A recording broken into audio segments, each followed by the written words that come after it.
My name is Nyasinga. I'm from Kenya, and I've been undertaking doctoral studies in molecular biology and biotechnology, which is what I'm going to graduate from the Pan-African University. So I had been following the Pan-African University Institute of Science, Technology and Innovation page for some time, even before I applied, just after finishing my MSc. So I was always keeping tabs on the calls and the application process and the previous experiences of other students. And when they made the call, I applied. Of course, there's a list of so many requirements because it's a continent-wide competitive process. So there's a lot of your academic documents, motivation statements, referrals, and that sort of thing. So I applied and submitted the package, and then they underwent a review period and review process that then culminated in us getting selected for the program. Being in PAU-Institute was one of my main motivation because if you talk about Pan-Africanism, and it's about a faith in the abilities of the continent and the potential that we have to transform this continent socioeconomically.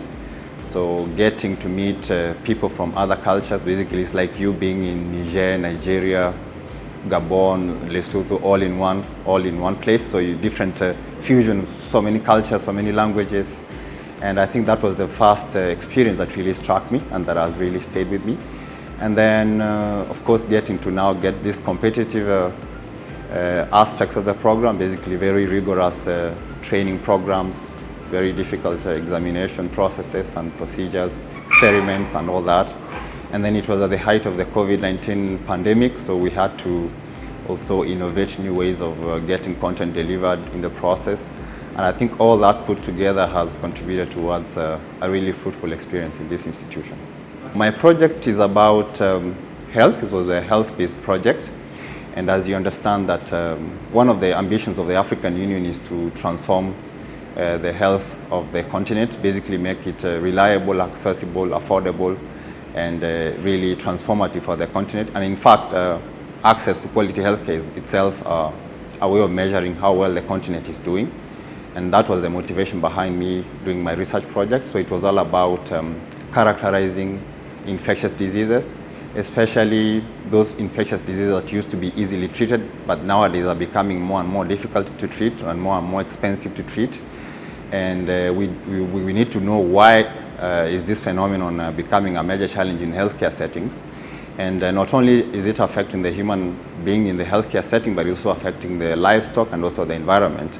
And so we have to kind of have a holistic view of our health, but in the context of our environment as well as the animals that provide the environment that we live in.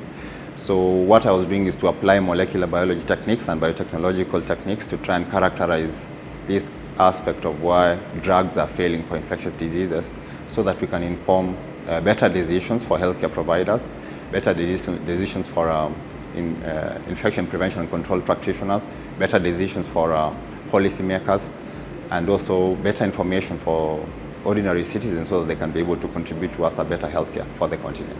Ningependa kuwapongeza wanafunzi wenzangu ambao wanahitimu kutoka taaluma mbalimbali. Hii ni siku yenu, furahieni na all the best in your future endeavors.